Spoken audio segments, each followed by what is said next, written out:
তো ভক্তবৃন্দরা দেখতে পাচ্ছ, এটা হচ্ছে সেই জাগ্রত মনসা দেবীর মায়ের পুজোর লাইন। ভক্তরা এসেছে, এখানে লাইন দিয়েছে মায়ের চরণে পুজো দেবে বলে। আর লাইনটা দেখুন কত বড়, প্রচুর ভক্তরা এসেছে আজকে, প্রচুর ভক্তরা দেখুন। সে পুকুরের কিন্তু শেষ মাথা পর্যন্ত চলে গেছে, দেখুন হাত দেখাচ্ছে আমাকে। দেখুন একবার লাইনটা একবার আপনারা দেখুন। আমি এসেছিলাম আগের একবার মঙ্গলবার, তো এত বড় কিন্তু লাইন হয়নি। আর আজকে শনিবার, দেখুন ভক্তদের ভিড়টা একটু দেখুন। দাদা ভাই কোথা থেকে এসেছেন? দাদা ভাই মেদিনীপুর থেকে এসেছে দাদা ভাই মায়ের মন্দিরে পুজো দেওয়ার জন্য। আর দেখুন অনেক বড় লাইন, প্রচুর ভক্ত, হাজারে হাজারে ভক্ত।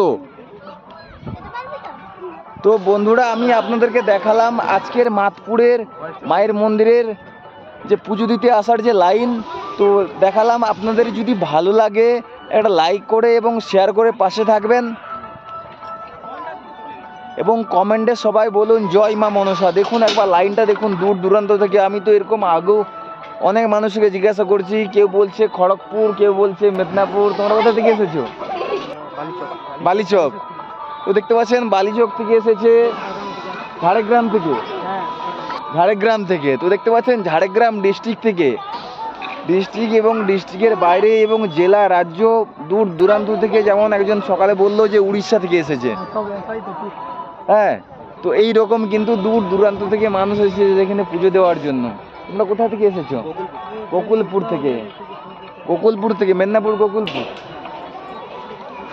তো দেখতে পাচ্ছ গোকুলপুর থেকে পুজো দিতে